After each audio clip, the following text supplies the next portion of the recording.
Hi,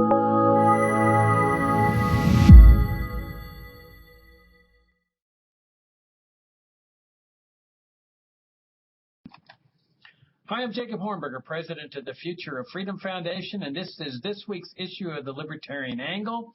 I'm joined, as I always am, by my co-host, Richard Ebeling, who is the BB&T Distinguished Professor of Ethics and Free Enterprise at the Citadel. Richard, welcome back for another segment of the show. It's always a great pleasure to be with you, and especially our viewers and listeners.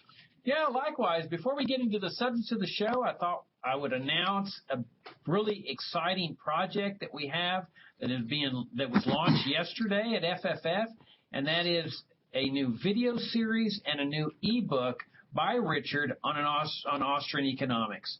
We have launched a fantastic 9-part video series, easy to watch, easy to understand, that serves as a fantastic introduction to Austrian economics. Richard does all of the lectures, and by the time you finish watching the video series, you will have a very good understanding of Austrian economics. So something for you, your families, and for your friends, especially in this campaign season when economic thinking is at a minimal level. And then in conjunction with this video series, we're also launching a brand new ebook by Richard called Austrian Economics and Public Policy. Richard showing the cover of the book. This is a fantastic ebook. You couldn't find a better introduction to the principles of Austrian economics. The subtitle is Restoring Freedom and Prosperity. It consists of around 40 chapters or so, and it is absolutely awesome. So, Richard, let me turn it over to you and talk a little bit about this new project that we launched yesterday. Well, I'm really enthusiastic, and I want to tell the viewers and listeners that the inspiration for the project and what has made it possible is that person on the other side of the screen, and that's Jacob Hornberger. Jacob and I have been friends for, well, longer than either one of us wants to admit. Hello there, old whippersnapper. Anyway, but since the time we met way back in an earlier century, that's the 20th, not had a burning interest and desire to advance. Obviously, classical liberalism, libertarianism in general, that's about what he and I have devoted good parts of our life to. But complementary in conjunction to that has been our belief that to have a free society, one has to have a sound understanding of how free markets work. And while many, many schools of thought and economists have contributed over the last 200 or 300 years to our understanding of how markets work and the importance of freedom and competitive capitalism and entrepreneurship, both of us have believed that the school of thought that offers the most insightful and realistic analysis of the nature of markets, competition, entrepreneurship, the dangers of socialism, and the interventionist welfare state is the Austrian School of Economics. Founded in 1871 by Karl Menger, most famous for the contributions in the 20th century of Ludwig von Mises and Friedrich A. Hayek.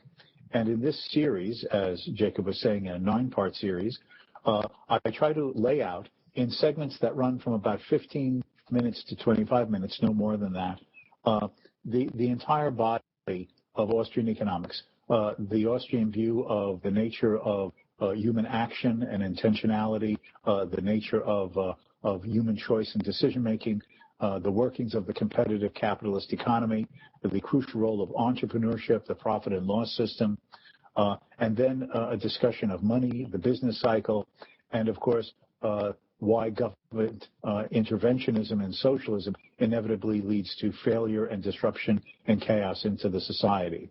I hope that any interested listener or viewer who lasts through the 9 parts will have a good understanding and comprehension as an introduction to the ideas of these free market economists who have made, in my humble opinion, the most profound insights on why the free economy is the only alternative and is the basis of both liberty and prosperity. Yeah, I don't think people can find a better introduction to the principles of Austrian economics in this video series. Well, it certainly ranks among the best in the libertarian movement. And going back to Richard, when you and I first met, it's kind of interesting because I was taking a tutorial with the head of the economics department at the University of Dallas on Austrian economics, a man named Sam Bostaff. And it was a one-on-one tutorial, and we had started with Adam Smith's Wealth of Nations, and we did a chapter-by-chapter analysis of that book, and then we had gone into the classical economists, John Stuart Mill, David Ricardo, and we had reached through Menger's Principles of Economics, and Menger, of course, was the original Austrian economist. And then he said to me, he says, I love taking your money, but in good conscience, now that we're at Human Action by Ludwig von Mises, I would like to turn you over to a new guy that's coming into the department named Richard Ebeling. He says he is the guy of your age group that is more widely read and has a better understanding of Austrian economics than anybody within your age group. And so that's how we met. And so Richard was giving me a chapter-by-chapter analysis of Human Action, and we'd meet once a week for a couple hours and go to lunch. And it was fantastic. And so it's interesting. Then Richard went on to Hillsdale, where he became the Ludwig von Mises Professor of Economics, and then later went to the Foundation for Economic Education, where he served as president for about 5 years. And through much of that time, up to the time he became FEE's president, he was the vice president of academic affairs for FFF from the inception in 1989 up to the time he became president at FEE. So it's interesting that now we've come sort of full circle, Richard, where you've done this series for us, this video series on an introduction to Austrian economics, and then this fantastic ebook. It's available only at Amazon. It's $4.99. I guarantee you it's the best $4.99 that you'll ever spend. I mean, if you want a really good, solid understanding of Austrian economics and libertarian principles of economics, this is the ebook. And then if you supplement that with the video series, you will know more economics than any of your professors and really any of the academics in the country today. So it's exciting, Richard. Yesterday we published on the website the introduction to the book. So if you want to get a taste of the book, what it's like, and how it's going to read, and how easy it is to read and understand, take a look at our website, and you'll see the introduction to the ebook will give you a good idea of what it's like. Well, if I could just add, Jacob, I have to tell this story. I love to tell the story, and the listeners it'll be there for posterity on the video. Now, I had just joined the faculty of the University of Dallas. Jacob was a lawyer there, practicing law. I know a lawyer, but we'll ignore that. And he was going through this tutorial with the head of the economics department at the University of Dallas, a great guy named Sam Bostaff.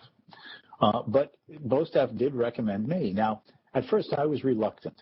I was a new position, some new classes that I hadn't taught before, lecture note preparation. But I met Jacob, and he then told me how much he'd pay me to do this tutorial. He gave me an offer I couldn't refuse. So we started doing this. Now, I tried to be conscientious. I took Human Action off my shelf. I did like little outlines of the chapters so we could have this like one-on-one tutorial in great detail. And so this is what we started doing. But this guy, halfway through the conversation, how do you stand on this issue? How do you stand on that? In other words, he's testing me for how consistent I am on libertarianism and if I'm leaking. A leaker. So then we go to lunch. And 9 times out of 10, he'd pick up the tab. So this was great. But then, after we did this for quite a while, he decided to leave Dallas and himself go to the Foundation for Economic Education for a period of time as his program director. You have no idea of how depressed I was. Here I was, good pay, little work, and a free lunch. I was so depressed he was leaving. But that was the beginning of everything that's happened since, including the inception of FFF and our relationship and collaboration in those first years of the foundation. And it has been my pleasure. And it's all true. It's all true. Yeah, but look I at had to tell the story. Look at the bright side, Richard, is that all those times that I was ensuring that you are not compromising libertarian principles, I've made you into the purest libertarian that you are today. Don't believe him. I was like a sieve. I had to correct every one of his inconsistencies, contradictions, and mistakes. If you think he's good today, I corrected his errors and omissions. All right, so the video series is free. We're going to be posting it in parts, one part each week. That's easily accessible on our website. And the book costs only $4.99. I think you'll absolutely love it. Again, it's available only at Amazon.com. All right, Richard, let's move into the substantive issues of Obamacare, which, as we all predicted, was going to be a fiasco. It always is a fiasco. I mean, talking about Austrian economics, Ludwig von Mises had a principle that really hit me in a profound way when I first learned about Mises and Austrian economics. He said that one government intervention will inevitably lead to more government interventions, and the end result is going to be a government takeover of that particular sector where the interventions are taking place. And the reason is because the intervention itself that is designed to fix problems with the original program inevitably produces more problems, doesn't work. And so rather than repeal the original program, people have this vested interest in making the interventionism work. So they call for a new intervention or a new reform. And then that one doesn't work, so they need now a new reform. And so all this piling on of reforms ultimately means that the government's going to take over either the economy or some major sector of the economy. I don't think you could find a better example of that, with maybe the possible exception of education, though, than healthcare. I mean, here you have this big program, Obamacare, that was going to fix all the healthcare problems. I mean, this was their salvation. And, of course, we said it, Libertarians said it, conservatives said it too, that it's never going to work. It's only going to make things worse. Well, as we're now reading in the media, the thing has fallen apart. And that's because it was built on this principle that all these young people, healthy people, would buy insurance and they wouldn't get sick, and the insurance companies would be receiving this flood of money. They would then fund all the people that had pre-existing conditions that were coming on and getting insured for all their conditions. Well, as it turns out, the young people are not signing up. They're instead paying the penalty. And that's another interesting twist of this thing that, they call this a free society, and yet everybody's mandated to get health insurance on pain of paying this penalty if they don't. And so the insurance companies are losing tons of money because they're having to pay out all these claims, but they don't have that flood of money coming in. So this means that the insurance companies are withdrawing from the program, which the media is reporting in some instances, in many instances, people are being left in certain sectors of the country with just one provider, and we know what that's going to mean, ever-increasing healthcare costs for those people. And so President Obama, what do you think he's doing? He's proposing a reform to fix the problems with the previous reform. And he's now saying, well, maybe the government ought to get into the insurance business and start selling insurance in competition against the private sector. Really, Richard, in my opinion, what we're looking at here, if we keep going in this direction, is a full government takeover of the healthcare industry. And I think that's what they really want. In their heart of hearts, they want the Cuban-type Fidel Castro system, where all the doctors work for the government provides all the health care for everyone, and, of course, people's lives are unconditionally subject to government control. What's your take on it? Well, obviously, everything you've said is absolutely true. What we need to keep in mind is that a number of things. First, the argument that the reason people needed the implementation of the Affordable Care Act, what has become known as Obamacare, was because the private sector had failed in providing health insurance, proper medical care, is absolutely ludicrous. The fact is that for decades, and most especially since the Great Society years of the Lyndon Johnson administration, government has increasingly entered into controlled, regulated, and finally dominating the healthcare industry. Medicare, Medicaid, all of the practices that used to be the policies of the private sector. House calls. I'm old enough to remember that as a little boy, the doctor came to the apartment where I lived to check on me when I was sick, and my mother just paid him directly his fee with check or cash. There was a time when doctors could assist those who were less well off by the fact that they undertook what the economist, to use his jargon or lingo, is called price discrimination. The private physician would sometimes charge a slightly higher fee to his upper income patients so as to cross-subsidize his lower income patients who perhaps could not afford the office visit or some medications that would be given in the office and so on. And this was all done voluntarily without the state. This was all considered the way the private sector medicine would operate by giving doctors the latitude and liberty to follow these opportunities to care for the patients. What has happened to house calls? Does anyone under 40 years old even know what the word doctor house call means? That's how physicians went about their business. Does anybody know about doctors practicing this policy of price discrimination anymore? No, because the government, under Medicare and Medicaid regulations, has prohibited it. It is against the law. The government will do bad things to a doctor's body if he attempts to price discriminate. And increasingly, there has been this move to set the fees that can be charged to doctors at rates that are both unprofitable and egregious in terms of the paperwork. Now, as a result of this, Medicare and Medicaid was itself having its major problems. It's one of the unfunded liabilities, Medicare that is threatening to represent trillions of dollars of government promises under the current legislation, looking to the decades ahead, for which the government has no planned revenue, either now or looking to the future. At the same time, to fill this gap, the left, the progressives, the socialists who cover their embarrassment by stealing the good name liberalism, they then wanted to overcome all these problems with a single payer system. That's the buzzword for the Cuban or British type of national health insurance, where the government is the single monopoly provider and the physicians work, as you say, for the government. But that wasn't going to fly in the United States because of special interests and the resistance of conservatives and so on.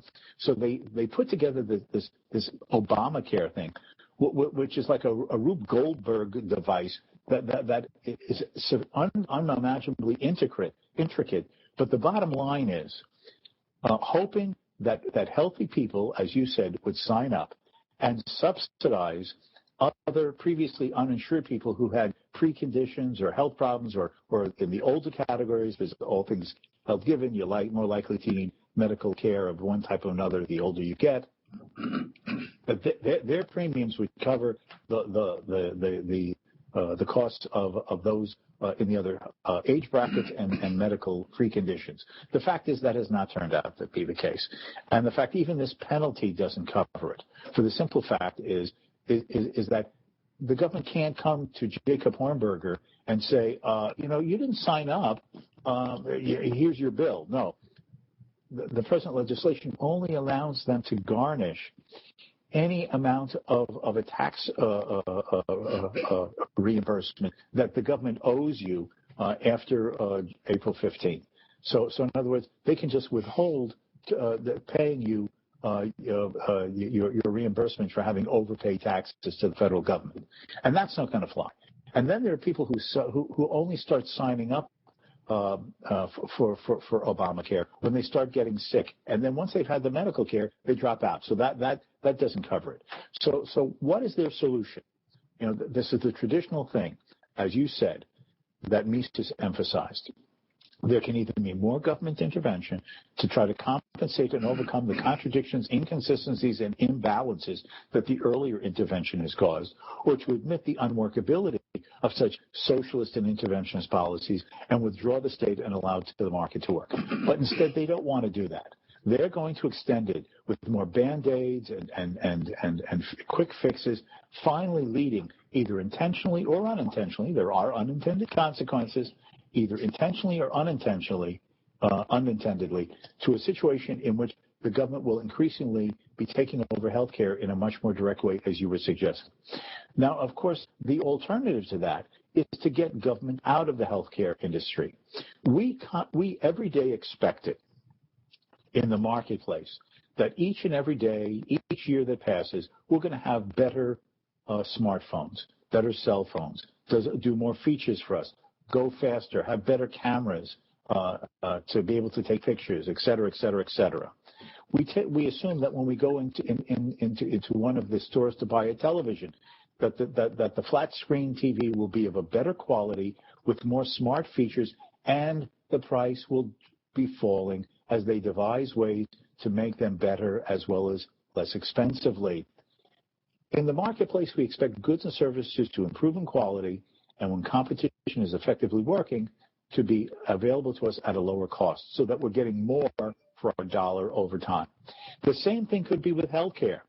If the government completely withdrew from the healthcare business, allowed open and competitive competition between doctors, hospitals, a real private competitive market for health insurance, all of these problems could be taken care of. Instead, what we see is the contradictions and inconsistencies of the state's hand in healthcare, leading to a situation in which, rather than admit their errors and mistakes, which politicians will never do because it serves no political purpose, but to say, you see, the market is failing again, and therefore we need more government. And if I can just make one more point here, and that is, there is no clause in the Constitution of the United States that gives the government the authority to either macro or micromanage the health insurance and medical care of the people of the United States. Like many things that the federal government has taken upon itself over the decades, this is another instance of government exceeding the traditional and important limits on constitutional power of the federal government to secure our liberty rather than violating it. Yeah, I'm really glad you brought up Medicare and Medicaid. You know, one of my real beefs with conservatives during this entire controversy has been that they're always calling for repeal of Obamacare, abolish Obamacare, but they have always been scared to death to get to the root of the problem. And what they fail to recognize, or maybe they do and they're just scared to say it, is that even if you repealed Obamacare, that wouldn't solve the problem. Because the reason Obamacare was enacted in the first place was because there was a health care crisis. So if you get rid of Obamacare, you're still faced with that crisis. And so ultimately we have to decide, what are we going to do with the crisis? Well, libertarians are different from conservatives. We say pull the weed out by its root. And that root is Medicare and Medicaid and government involvement in health care.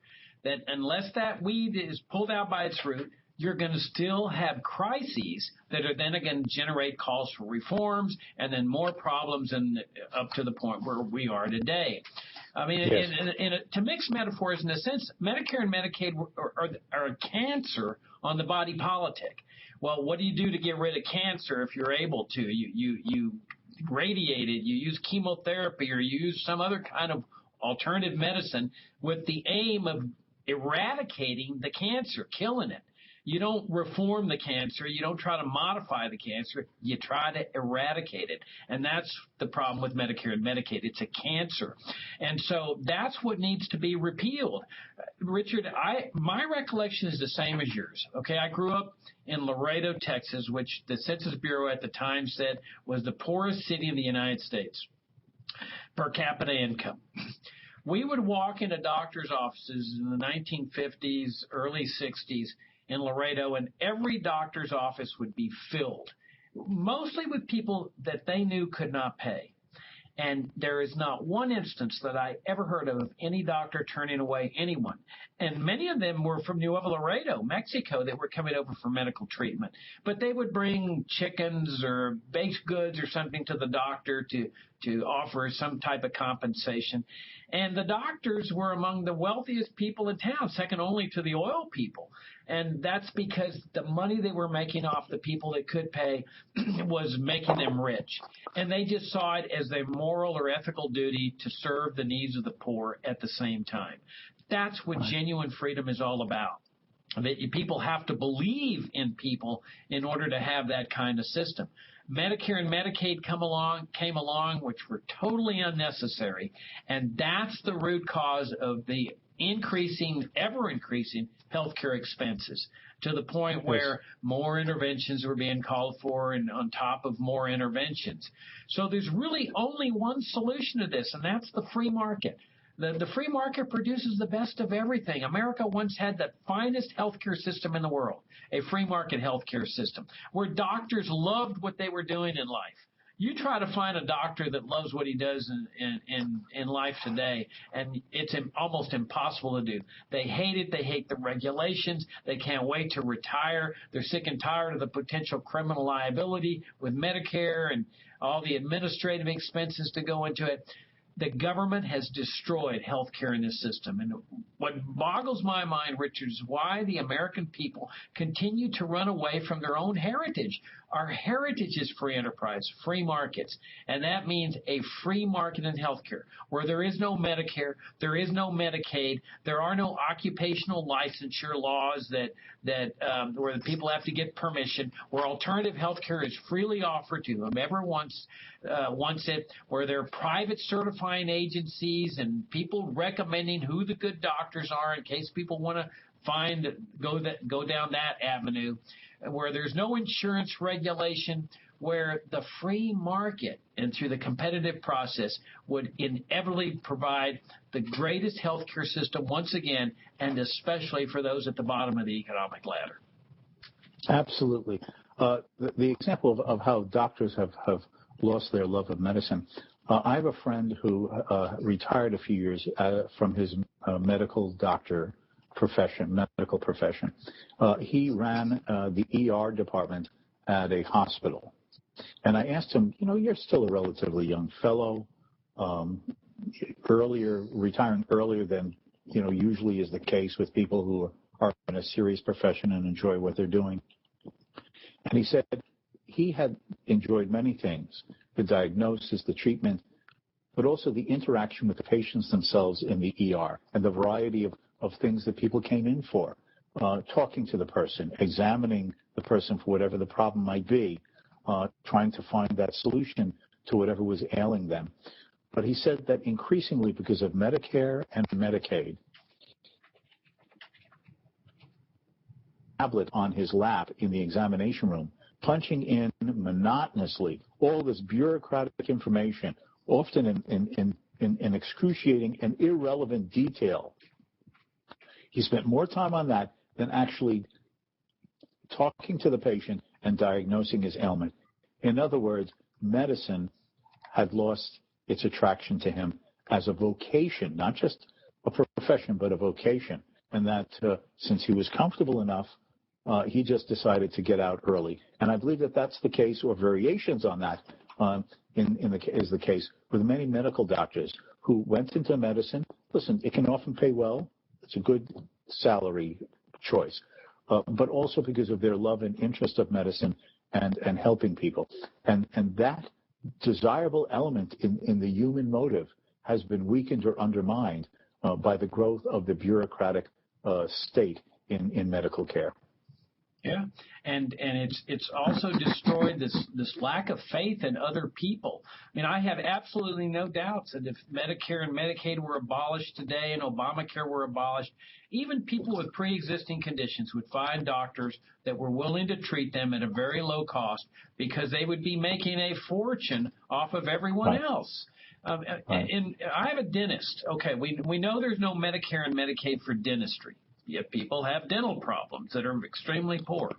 My dentist, who's now retired, he was in a group of other dentists here in Northern Virginia where they got together and provided free dental care once a week for anybody that walked into the office. And they would just rotate on a weekly basis.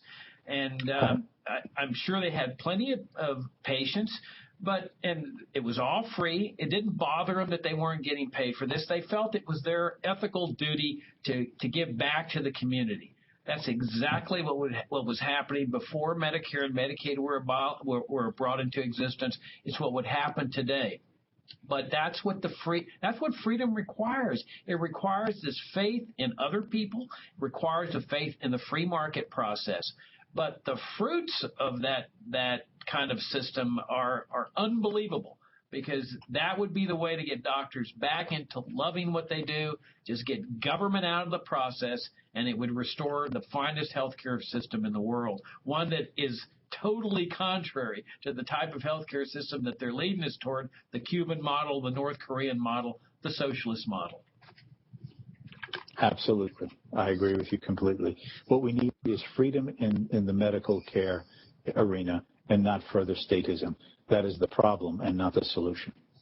All right. Well, on that note, we're wrapping up, Richard. We're out of time. But again, if you want to learn more about these principles, how they apply to real-world problems, the Austrian principles, the libertarian principles of economics, take a look at our new video series by Richard, 9-part video series on an introduction to Austrian economics. Recommend it to your friends. It's a great primer on understanding what's going on in America and the world economically, and then this fantastic ebook that's entitled Austrian Economics and Public Policy, Restoring Freedom and Prosperity, that is an absolutely excellent introduction and an application to the type of problems that we talked today in healthcare. Richard, greatly enjoyed the show, and see you next week. Absolutely. Thank you to all the viewers and listeners for sharing their time with us. Yeah, thanks for tuning in. We'll see you next week.